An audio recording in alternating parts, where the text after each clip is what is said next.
शादी के बाद जो नवविवाहिता है उसको पानी के स्रोत तक ले जाया जाता था, वो उसकी पूजा करती थी। It was a simile. जिस तरह से ये जल स्रोत हमें निरंतरता दे रहा है, हमें जीवन दे रहा है, उसी तरह जो नवविवाहिता आई है वो हमारे परिवार को, हमारे वंश को आगे ले जाए।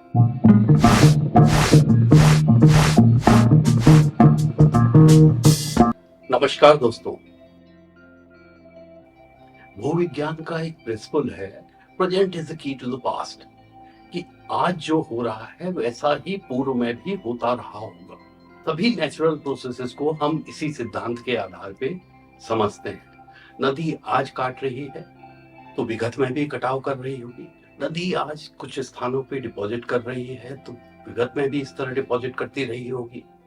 ग्लेशियर आज आगे बढ़ रहे हैं या पीछे जा रहे हैं तो विगत में भी ग्लेशियर आगे पीछे जा रहे होंगे, कटाव कर रहे होंगे। तो हम बात अगर हिमालय की करें तो हिमालय में आज संसाधनों की कमी है।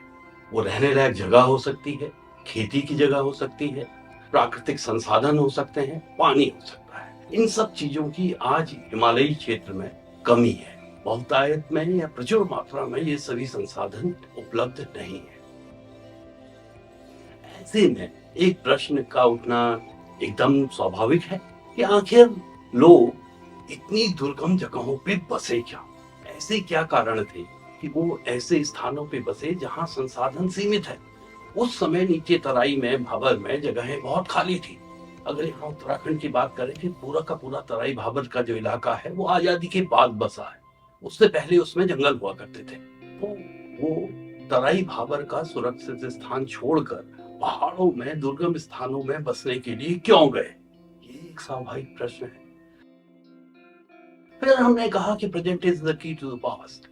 आज हिमालयी क्षेत्र विभिन्न आपदाओं से ग्रस्त दिखाई देता है हमें। भूकंप आते हैं, बाढ़ आती है, त्वरित बाढ़ आती है, ग्लेशियर लेक आउटबर्स्ट फ्लड्स हैं, लैंडस्लाइड्स है, ओलावृष्टि है। ये सब पहले भी होते रहे होंगे। एक तो संसाधनों की कमी, फिर आपदा प्रवृत्त क्षेत्र। लोगों ने आखिर ऐसे क्षेत्र में बसना क्यों स्वीकार किया, क्यों ऐसे स्थानों पे बसे? वो अपने आप में एक बड़ा प्रश्न है। उसी के साथ अपने समाज की निरंतरता बनाए रखना ह्यूमन रेस के पास सबसे बड़ा चैलेंज रहा है। हमारा सबसे जो पहला एम रहा है वो रहा है जीवित बचे रहना और प्रोक्रिएट करना, अपनी जनरेशन को आगे ले जाना। तो अगर यहाँ के लोग हर साल होने वाली या कुछ वर्षों के अंतराल में होने वाली आपदाओं की भेंट इनका समुदाय चढ़ रहा होता तो वो निश्चित ही इस स्थान को छोड़ के कहीं और चले गए होते सुरक्षित स्थानों पे। तो निश्चित ही उन्होंने कुछ ऐसा किया होगा जिससे कि वो यहाँ पर सीमित संसाधनों का ऑप्टिमम यूटिलाइजेशन कर पाए और साथ ही यहाँ पर वो इन आपदाओं से सुरक्षित रहने के लिए ऐसे उपाय कर पाए जिससे कि समुदाय आपदाओं से सुरक्षित रहे।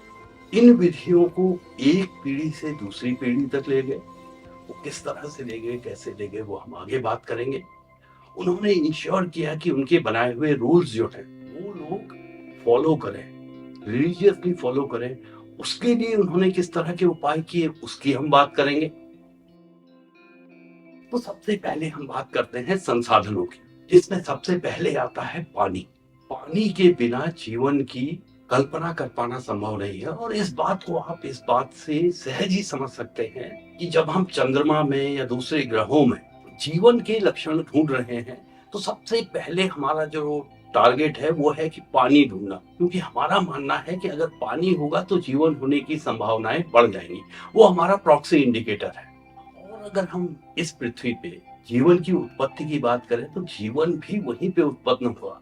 प्राइमरी जो सबसे पहले अमीनो एसिड्स वगैरह बने या सिंगल सेल ऑर्गेनिज्म बने वो ऐसी जगहों पे बने जहां वॉल्केनिक क्रेटर्स में या दूसरी जगहों पे दूसरे इंग्रेडिएंट्स के साथ साथ पानी भी उपलब्ध था। तो पानी के बिना जीवन की कल्पना कर पाना संभव नहीं है। यहाँ हिमालयी क्षेत्र की बात करें तो यहाँ वर्षा अपेक्षाकृत ज्यादा होती है। हिमालय के ऊपर उठने के साथ ही इस पूरे क्षेत्र में साउथ वेस्ट मानसून जो है वो स्टेबलाइज हुआ। विशेष रूप से मानसून का जो सीजन था उसमें काफी ज्यादा बारिश हमेशा से होती रही। तो हमें ये देख के लग सकता है कि यहाँ पानी बहुत ज्यादा मात्रा में है। परंतु यहाँ जो ढाल है, जिस तरह की फिजियोग्राफी है, उसकी वजह से जो भी उपलब्ध पानी है वो बहुत ही तेजी से बह जाता है। उसे दोबारा आप उपयोग में नहीं ला सकते। आपको नीचे से ढो के लाना पड़ेगा या पंप करके लाना पड़ेगा या दूसरे तरीके से उसे दोबारा लाना पड़ेगा। उस पानी को एक बार वो नीचे बह गया तो उसका आप उपयोग नहीं कर सकते हो। और किसी भी वाटरशेड में जो प्रेसिपिटेशन है वो वर्षा के रूप में हो, बर्फ के रूप में हो, ओलावृष्टि के रूप में हो, वही एकमात्र साधन है पानी का, एकमात्र सोर्स है पानी का। एक बार वो बह गया तो उसके बाद आपके पास उपलब्ध पानी नहीं है। दूसरा, आपको ये लग सकता है कि हिमालयी क्षेत्र में कई सदाबहार नदियां हैं, अनेकों। जो भी सदाबहार नदियों की आप बात करें तो वो हिमालयी क्षेत्र से ही निकलती हैं। वो गंगा हो सकती है, यमुना हो सकती है, सतलज हो सकती है, रावी हो सकती है, ब्यास हो सकती है, दूसरी नदियां हो सकती हैं। परंतु हिमालयी क्षेत्र से जो विशेष रूप से ग्लेशियर फेड रिवर्स हैं, उनकी अगर बात करें तो ग्लेशियर अपने मूवमेंट के कारण वो काफी मलबा अपनी चारों तरफ की जो चट्टाने हैं उनको काटता है, वैली वॉल्स को काटता है और उसमें बहुत ज्यादा सिल्ट होती है, दूसरे मलबा हो सकता है। और जिस समय वो गर्मियों में गलता है उस समय ये सारी की सारी सिल्ट इसके साथ प्रभावित होती है। तो विशेष रूप से गर्मियों में जो ग्लेशियर फेड रिवर्स हैं उनका पानी उपयोग के लायक नहीं होता है। उस पानी को आप पीने के लिए उपयोग में नहीं ला सकते। साथ ही बरसात में भी ऐसी स्थितियां होती है। जितने आस पड़ोस से बह के पानी आता है उसमें सिल्ट बहुत होती है, क्ले बहुत होती है, तो वो पानी भी उपयोग के लायक नहीं होता है। तो ऐसे में सवाल उठता है कि यहाँ जो लोग बसे उन्होंने पानी की उपलब्धता वो भी पर्याप्त मात्रा में और निरंतरता में कैसे सुनिश्चित हो। तो सबसे पहले जो यहाँ लोग बसे वो ग्लेशियर फेड रिवर्स के किनारे नहीं बसे। वो ऐसे गाढ़ गधेरों के या स्ट्रीम्स के किनारे बसे जो प्राकृतिक स्रोत हैं पहाड़ों में उनके द्वारा फेड थे, उनके द्वारा उनकी जलापूर्ति हो रही थी और उनमें पानी पूरे साल करीब करीब पीने योग्य बना रहता था। ऐसे में अगर आप अलकनंदा में चले जाएं या भागीरथी घाटी में चले जाएं तो ज्यादा बड़े जो आपको हैबिटेशंस मिलेंगे वो ऐसी जगहों पे मिलेंगे जहाँ पे जो ग्लेशियर फेड रिवर है, मेन रिवर है, उन रिवर्स को जहाँ पर ये पहाड़ी स्रोतों से निकलने वाले जो छोटे स्ट्रीम्स थे वो जहाँ पे काटते हैं, उनके जो टेरेसेस बने थे उनके ऊपर पहले पहल हैबिटेशंस हुए और वो इस पानी का उपयोग करते थे। क्योंकि वैली के अंदर जो एसेस हो रही है या वैली के अंदर आवाजाही हो रही है वो ज्यादातर मेन रिवर के थ्रू होती थी। मेन रिवर के आसपास रास्ते बने थे। इसी के साथ यहाँ के लोग जो पहाड़ से रिस के पानी निकलता है उसका उपयोग करते थे। परंतु ये जो रिस के पानी निकल रहा है ये बूंद बूंद करके गिरता है, अगर आप लोगों ने ध्यान दिया। इसका एकदम से यूज कर पाना, इसको उपयोग में ला पाना उस तरह से सरल नहीं है। इसके लिए यहाँ के लोगों ने पहाड़ के अंदर जहाँ पे पानी निकल रहा है काट के एक अंडरग्राउंड चैम्बर बना है जहाँ पे कि पानी जमा हो जाए। उसके बाद इसको एक थ्रू स्टोन के थ्रू प्रवाहित करने की व्यवस्था की, एक ऐसा पत्थर जिसमें कि आर पार छेद हो उसके थ्रू इसको प्रवाहित करने की व्यवस्था की गई। और आपने यहाँ देखा होगा कई जगहों पे किसी जानवर का मुंह हो सकता है, उन्होंने पत्थर को काव किया हुआ है जानवर के रूप में और उसके मुंह से होके पानी एस्थेटिकली नीचे गिरता है। इसको यहाँ के लोग धारा कहते थे। और क्योंकि पानी था तो इसके आसपास में पेड़ पौधे नेचुरली ज्यादा होंगे, तो इन्होंने कुछ ऐसे पेड़ को, पीपल हो सकता है, दूसरे पेड़ हो सकते हैं, उनको नर्चर किया और उसके आसपास जो लोकल देवी देवताएं हैं उनको वहां स्थापित किया ताकि उसकी सैंक्टिटी बनी रहे, पानी के स्रोत की सैंक्टिटी बनी रहे, उसको कोई दूषित ना करे। साथ ही जहाँ पानी गिर रहा है ऊपर से उस जगह में इरोजन ना हो, इसलिए नीचे वहां पे स्लेट्स या फिर पत्थर बिछा दिए गए। और साथ ही वहां पे जो पेड़ हमने कहा कि जिसके आसपास पूजा की व्यवस्था की गई थी या देवी देवता स्थापित किए गए थे, वहां पे एक चबूतरा बना दिया जहां लोग बैठ पाए, आराम कर पाए। परंतु इतना सब होने के बाद भी जैसा कि हम आज देखते हैं, अगर विंटर में रेन्स नहीं होती हैं, पर्याप्त हिमपात नहीं होता है या लंबे समय तक गर्मियों से पहले बारिश नहीं होती है बीच में, तो कई बार जो इस तरह के स्रोत हैं वो सूखने लगते हैं, उनका पानी कम हो जाता है। तो जैसा हमने पहले कहा, present is the key to the past, तब भी ऐसा होता होगा। कुछ स्रोतों में पानी कम हो जाता होगा, कुछ धारों में पानी कम हो जाता होगा, कुछ स्रोतों का पानी अचानक से सूख जाता होगा। और जैसा कि आज होता है, बारिश होने के बाद जब बारिश आती है, पानी डिस्चार्ज होता है, तो ये स्रोत दोबारा से पुनर्जीवित हो जाते हैं। तो इस बात को देख के इन लोगों के दिमाग में इतना तो आ गया होगा कि इन स्रोतों का जो पानी है उसका बारिश के पानी से कोई कनेक्शन है। अगर बारिश ठीक ठाक होगी, ये होगा, तो ये पानी रहेगा। उसी के साथ अगर आप लोग यहाँ पे परंपरागत रूप से रहते हैं तो आपने सुना होगा, यहाँ के लोग कहते हैं कि बांज के जंगलों में पानी अच्छा होता है और जो चीड़ के जंगल हैं उसके आसपास में पानी के स्रोत नहीं होते। अब साइंटिफिकली बात करें तो पानी का होना या ना होना वो ग्राउंड वाटर के रिचार्ज पे निर्भर है। अगर आप बांज के जंगल से होकर कभी गुजरे हो तो आपने एक चीज ध्यान दी होगी कि वहां तलछट बहुत होगी, लिटर बहुत होगा, बहुत ज्यादा लाइकेन होगी।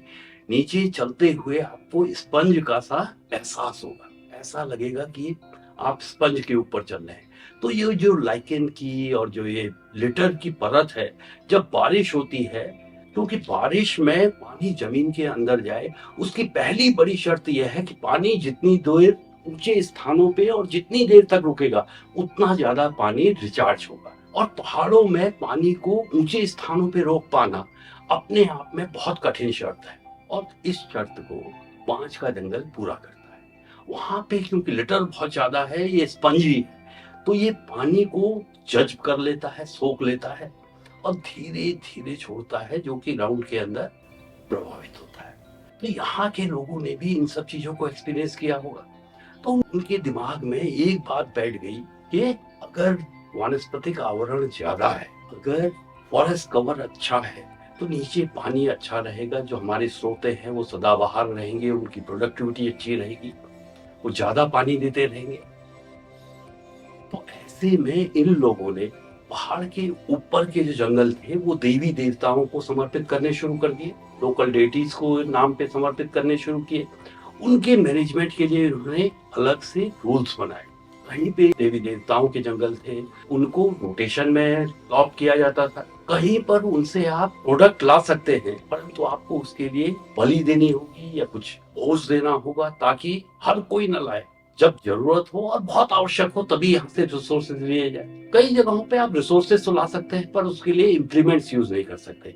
आप हंसिया, दराती, कुल्हाड़ी उसका उपयोग नहीं कर सकते हैं, हाथ से तोड़ के लाना होता है। तो आपने इसके द्वारा सीमित किया कि रिसोर्सेज लिमिटेड क्वांटिटी में बाहर निकले, जंगल जो है वो अच्छा बना रहे। उसी के साथ यहाँ के लोग पहले से जान गए थे कि पानी ऊपर से नीचे की ओर बहता है। अब आपको मेरी बताई चीज एकदम बचकाना सी लग रही होगी, परंतु शायद न्यूटन ने भी यही कहा था कि जब चीज गिरती है तो नीचे की ओर गिरती है। तो यहाँ के लोगों ने भी अपने एक्सपीरियंस के आधार पे जाना पानी ऊपर से नीचे की ओर बहता है। पानी ऊपर से ज्यादा पानी अंदर जाएगा तो नीचे अच्छा पानी मिलेगा। ज्यादा पानी अंदर तब जाएगा जब वो ऊपरी क्षेत्र में रुका रहेगा, उसे अंदर जाने के लिए समय मिलेगा। तो उन्होंने गांव के जो ऊपरी क्षेत्र थे, जहाँ पे स्लोप ब्रेक हो रहा था, वहां पे रिचार्ज पिट्स बनाने शुरू किए, जिनको ये लोग चाल या खाल कहा करते थे।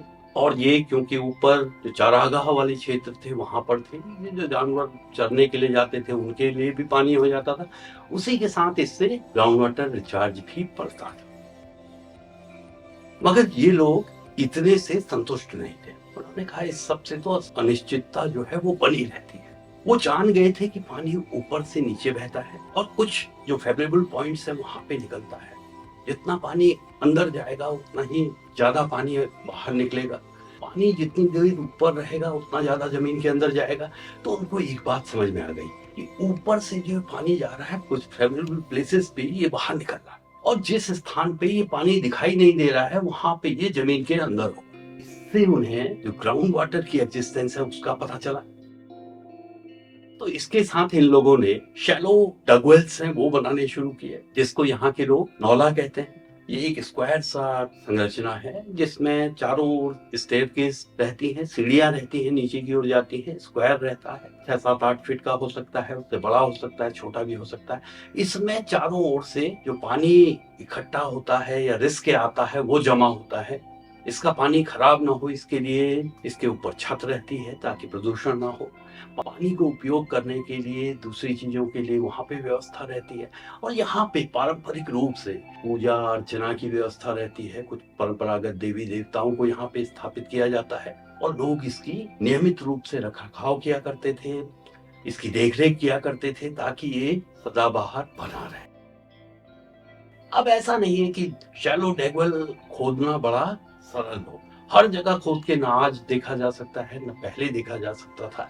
तो इन लोगों ने कोई ना कोई एल्गोरिथम तो बनाई होगी। फिजियोग्राफी के बेसिस पे हो सकती है, वेजिटेशन पैटर्न के बेसिस पे हो सकती है, या फिर सॉइल में मॉइस्चर कंटेंट कितना है उसके बेसिस पे हो सकती है। उसके आधार पे उन्होंने नौले बनाने शुरू किए और विशेष रूप से जो यहाँ का कुमाऊं क्षेत्र है वहां पे नौले बनाने की बड़ी समृद्ध परंपरा रही। और नौलों से क्या हुआ, ये जो डिस्कवरी थी it was a landmark discovery. इसने इन लोगों को नदी नालों के किनारे बसने की जो प्रतिबद्धता थी उससे मुक्त कर दिया। अब ये ग्राउंड वाटर एक्सप्लोर कर सकते थे और कहीं भी बस सकते थे। और इस डिस्कवरी के बिना जो अल्मोड़ा, पिथौरागढ़ या फिर पौड़ी जैसे शहर हैं जो पहाड़ी के ऊंचे स्थानों पे अवस्थित हैं, उनका विकास हो पाना या फिर पूरे इलाके में सभ्यता का विकास हो पाना संभव नहीं था। ह्यूमन हैबिटेशन सब जगह हो पाना संभव नहीं था। तो it was a landmark discovery. कई बार हम और आप बात करते हैं तो हमें लगता है शैलो डगवेल में क्या है, कहीं भी खोदो मिल गया तो ठीक है, नहीं है तो नहीं है। पर ऐसा नहीं है। यहाँ के लोग डीप डगवेल भी खोदना जानते थे। आप अल्मोड़ा में देख सकते हैं, चक्रौता में विराट खाई है, वहां पहाड़ी के ठीक ऊपर। वैसे ही अल्मोड़ा में रिज के ऊपर डीप डगवेल है जिसमें कि लाहौरी ब्रिक्स यूज की गई हैं जो कि ब्रिटिशर्स के आने के बाद अबेंडन कर दी गई। तो उस समय ये लोग वाटर प्रोस्पेक्टिंग कर सकते थे। किस प्रकार किया करते थे that is not known, that has not been studied. परंतु ये लोग पानी के स्रोतों की अपकीप के लिए, लोगों का इनमें इन्वॉल्वमेंट बनाए रखने के लिए, लोग इनकी स्वच्छता का, सुरक्षा का ध्यान रखें, इसके लिए इन्होंने कई रूल्स बनाए थे। और पानी को हमेशा से बहुत ही ज्यादा पायस, रिलीजियसली बहुत ज्यादा प्रोफाउंड माना गया है। पानी को व्यर्थ करना या पानी को दूषित करना पाप माना गया है, इट इज कंसिडर्ड इमोरल। और इन्होंने जितने भी हमारे संस्कार थे जन्म से लेकर मृत्यु तक के, वो सब पानी के साथ जोड़ दिए। जीवन का एक महत्वपूर्ण पड़ाव है शादी। शादी के बाद आज हम नल तक ले जाके पूजा कर लेते हैं, पांडाल में पानी चला दिया, नवविवाहिता से उसकी पूजा करा दी। परंतु परंपरागत रूप से शादी के बाद जो नवविवाहिता है उसको पानी के स्रोत तक ले जाया जाता था, वो उसकी पूजा करती थी। It was a simile. जिस तरह से ये जल स्रोत हमें निरंतरता दे रहा है, हमें जीवन दे रहा है, उसी तरह जो नवविवाहिता आई है वो हमारे परिवार को, हमारे वंश को आगे ले जाए। तो इट वॉज ए सिमिली। वहां पे रोज पूजा होती थी, लोग उसका ध्यान रखते थे, वहां पे गंदगी नहीं करते थे। आज भी अगर आप नौले धारे के ऊपरी क्षेत्र में गंदगी करें तो लोग एकदम से आपको टोकेंगे, रोकेंगे। उसी के साथ वो देवी देवताओं को जो वन चढ़ाए थे, जो हम फॉरेस्ट मैनेजमेंट की बात करते हैं, वाटरशेड मैनेजमेंट की बात करते हैं, हम रिचार्ज पिट्स बनाने की बात करते हैं, वो सब लोग ये करते थे। और इसी के बल पे ये लोग इस क्षेत्र में जहां पानी तो बहुत था पर पीने लायक पानी बहुत कम था, वहां पर जीवित बने रहे। कल्चर्स का यहाँ डेवलप हो पाया, यहाँ जनसंख्या बढ़ पाई। तो अगले सत्रों में हम बात करेंगे कि इन्होंने खेती बाड़ी के लिए क्या किया, लैंडस्लाइड से बचने के लिए क्या किया, बाढ़ से बचने के लिए क्या किया, भूकंप से बचने के लिए क्या किया। तो हमारे साथ बने रहिए। नमस्कार। अगर आपको हमारी बताई बातें अच्छी लग रही हैं, कुछ रोचक लग रही हैं, कुछ नई जानकारी मिल रही है, तो हमारे साथ बने रहिए। चैनल को शेयर कीजिए, सब्सक्राइब कीजिए, लाइक कीजिए। धन्यवाद।